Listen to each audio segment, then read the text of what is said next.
Salut à tous, donc c'est Lozer qui vous parle pour la troisième review en ce qui me concerne aujourd'hui. Donc sans plus tarder, ce que je vais vous montrer en dernier aujourd'hui, ce sera Irnak. Voilà, donc Irnak c'est quoi?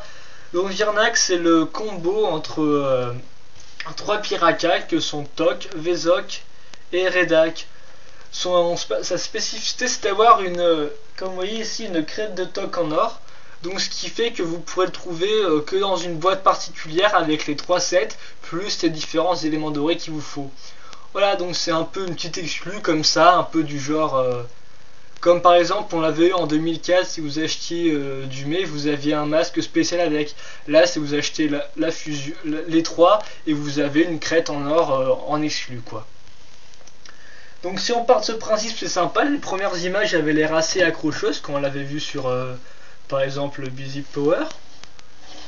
Et donc après moi vu que j'avais juste acheté 3 Piraka et j'avais gardé mon argent pour lui, je me suis dit il faut bien que je me le paye. Donc on va voir ce qu'il va donner. Donc en fait le montage est assez facile, il pose pas vraiment de problème pour tout vous dire hein. Là vous voyez les jambes, elles sont composées en fait de... Hop là, c'est un peu dur de faire une revue de ça. Elles sont composées des deux jambes, donc il peut facilement tourner et bouger dans tous les sens quoi. Ça on y reviendra plus tard sur le problème de ce bras là. Donc quoi, donc niveau pied, il peut prendre pas mal de poses, il est assez posable de ce côté là. Ensuite donc on sur le corps qui a une espèce de gros assemblement, si vous voyez, avec deux parties d'armure comme ça. Hop, vous voyez là. L'armure, et derrière vous avez remarqué qu'il y a l'argent, donc vous voyez aussi comment on accroche tous les trucs derrière, tous les tuyaux. Donc c'est sympa, et donc là vous avez les griffes aussi de Vezok qui retiennent. Donc ce qui est sympa, c'est qu'on peut mettre des amarres dedans, parce qu'on va le dire clairement, en fait Irnak c'est un peu un gros tête Zamor en plus d'être le cauchemar des Piraka. Donc lui il est vraiment bourré de Zamor, vous pouvez en mettre je sais pas combien, pour tous les amoureux des Zamor comme 20 vous serez aux anges. Ce truc est un conteneur à lui seul, hein. Il y en a de partout. Donc ensuite on va monter de niveau tête, vous voyez elle bouge assez simplement, donc ça va, encore les tuyaux l'empêchent pas trop de bouger, ça va. Il a assez de liberté par exemple si on compare à un Piraka assez simple. La crête de Tok en doré, rien à dire de plus, elle est assez classe. Si vous pouvez utiliser dans vos mugs c'est sympa, voilà, donc elle est dorée, rien à dire de plus, hein. Rien de spécial non plus, juste la couleur qui est sympa. Donc voilà. Donc ensuite on va se construire sur les bras. Donc là, méta défaut en fait, c'est ce bras là qui craint complètement. Là déjà je vous montre les axes possibles.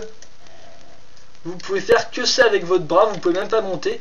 Je crois que j'ai dû mal monter la première fois parce que je me souvenais qu'on pouvait mieux le faire. Donc bon, on part déjà sur un principe du tu ne pourras pas bouger ce bras. Bon, la Zamor qui tombe c'est normal, c'est parce que j'en ai peut-être mis un peu trop, ne vous inquiétez pas. Et ensuite c'est ce truc là, cette main qui tombe. C'est lâche, il n'y a rien à dire, il y a rien pour retenir quoi. C'est un truc un peu comme qui est vite fait, comme un jeune moqueur quoi. Il fait son mock, puis il se rend compte qu'il y a des petits défauts, mais il pourra se dire c'est quand même, je pourrais quand même jouer avec. Là on retrouve ces mêmes petits défauts, sauf que Lego ils le vendent quoi. Donc ils vous vendent du défaut, du truc moyen quoi. Donc ça tombe, niveau main j'ai déjà vu mieux. Bon là ça rattrape parce qu'elle peut bien bouger comme vous voyez dans tous les sens hein, donc vous pouvez donner plus de classe en le mettant comme ça. Enfin, voilà, ça fait comme un bras, une main qui tombe. Hein.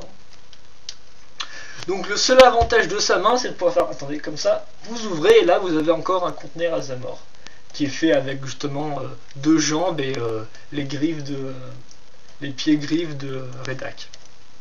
Vous pouvez en mettre 4 dedans, est-ce que j'arrive à en mettre? Peut-être que si vous arrivez à en mettre plus, bravo, voilà. Donc on a ce bras qui est un bon gros défaut du set. Hein. Là de l'autre côté déjà c'est bien parce que lui il peut bouger dans... Non attendez. 4 secondes. Excusez-moi pour le léger problème. Donc là voilà, c'est à force de bouger le truc dans tous les sens pour montrer à quel point il bouge bien. Donc vous voyez que le truc bouge dans tous les sens, c'est sympa contrairement à l'autre. Donc l'autre aussi vous pouvez le mettre comme ça si vous voulez un peu moquer le système. Hein. D'ailleurs le bras aussi vous pouvez peut-être essayer de le moquer, mais enfin bon, quand pour moi j'achète un Lego à la base j'ai pas à le moquer pour le rendre mieux, j'achète un Lego, je vais être content avec ce que j'ai sans avoir à le moquer quoi. Donc vous avez Voilà, là la tête, donc la main c'est quoi? C'est deux têtes de Piraka avec une Zamor, donc encore là c'est pas mal, même c'est ultra simple, hein, un connecteur, deux barres, tête de Piraka, lance Zamor, fini, hein, rien de très exceptionnel, mais enfin bon ça reste efficace et puis c'est un côté assez macabre quoi. Sachant que c'est le cauchemar des Piraka, ça fait un peu normal qu'il ait par exemple des têtes de Piraka sur des épines ou des grandes aiguilles comme ça quoi, enfin bref, un truc un peu glauque quoi. Donc ça reste sympa. Donc je crois que j'ai fait le tout. Niveau schéma de couleurs, bah vous avez les couleurs des trois de Piraka, donc ça va du blanc au bleu métrou en passant un peu par le doré, le noir et compagnie, donc ça va encore bien, c'est des couleurs qui s'assemblent assez bien comme vous pouvez le voir. Ernak en lui-même il rend pas mal. Le seul problème c'est ce truc quoi, franchement, on dirait que Lego, les designers ils étaient pressés par le temps, ils ont pas pu améliorer le truc et ils nous l'ont fourni comme ça quoi. Ou alors le type avait forcément peut-être pas envie de s'embêter non plus à l'améliorer quoi, aussi, c'est peut-être possible. Mais enfin bon, je pense franchement que ce bras il est pas génial quoi. Alors on disait beaucoup souvent qu'on comparait comme un des titans et pour moi c'est pas un titan quoi, je veux dire... il est pas assez grand pour en être un quoi, je l'ai pas mesuré mais il doit mesurer même pas vers les 20 cm quoi. Je veux dire, comparer à un Piraka, attends, hop, j'essaie de l'amener, comparer à un Piraka il fait pas trop peur quoi. Voilà. Donc j'aimerais pas trop le considérer comme un titan mais plutôt le considérer comme un combo comme ce qui est Protodax.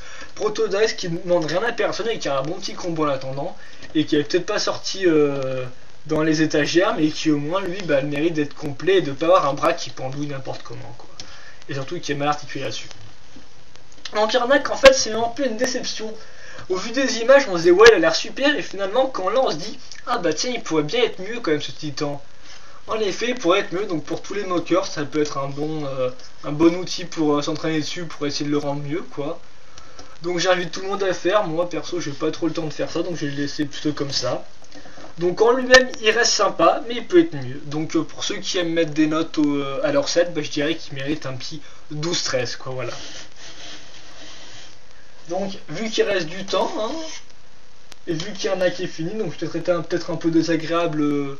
dans mon tour, mais bon, il reste sympa, il y a juste ce problème de main qui aurait pu être corrigé et un peu l'aspect général sur certains points. Voilà. Donc je vais vous montrer vite fait la boîte de la chose. Alors Ernak a bien évidemment la classe sur la boîte. Hein. Est-ce qu'on peut le mettre comme ça? J'ai pas essayé. Écrit Ernak ici, voilà. Là vous avez l'âge. Là vous avez mal voir vu que c'est une grosse boîte. Les trois Piraka. Là vous avez le jeu. Hop. Voilà. J'ai pas resté plus longtemps là-dessus en fait, je vous parle beaucoup mieux parce que là, je vous montre les spécificités du set et tout le bazar, les trois Piraka, voilà, dans une superpose. De toute façon, la boîte, vous allez à Toys R Us, vous la trouvez parce que oui, la boîte elle-même, le combo est disponible qu'à Toys R Us quoi. Mais plutôt, vous cherchez à vous montrer ça, donc c'est une boîte de Piraka, je vous ai montré une boîte orange. Vu que j'avais pas le temps dans la review des Piraka, bah, je vous la mets là quoi. Donc en fait, le canister en lui-même il est simpliste quoi. Là, la partie du bas où il y a des trucs comme ça qui sont assez simplistes niveau décor. En haut, encore une fois, des barres comme ça, on a déjà vu ça, ça me rappelle celle de Hordika. Là, pour une fois, dans tous les sets 2006 avec à canister, vous avez un truc Traimi, donc là normalement c'est la pile lumineuse, qui vous sert aussi pour le set en lui-même, vous n'en avez pas deux. Hein. Donc prenez la boîte qui est au fond de l'étagère. Et donc là vous avez une espèce de réplique du masque de Havak par exemple. Donc c'est sympa, il y en a qui l'ont détaché. Pour moi j'aime pas trop détacher les trucs, ça perd un peu de sa valeur après, et surtout ça perd un peu de son style que mieux d'avoir un masque qu'un truc tout gris foncé quoi. Et là vous avez des trucs pour tenir des amors qui bien évidemment tombent si vous enlevez. Donc pour moi ça sert à rien quoi. J'aime encore mieux celle des Visurak qui est bien faite et qui tient bien quoi. Donc voilà, la boîte est sympa, le haut sans plus. Juste pour mettre le Traimi finalement, donc ça n'a pas trop intérêt à ce niveau-là. Et donc là-bas, je vous la fais vite, vous avez le Piraka encore une fois avec le fond sobre, ici la couleur, le blanc, la carte qui marche sur des pierres. Voilà, donc encore une pose cool avec la Zamor qui est une belle tronche qui est tirée. Là, les différentes spécifiques du set, et voilà. D'être allé aussi vite, mais je dois quitter, donc c'est comme ça. Donc allez, à plus!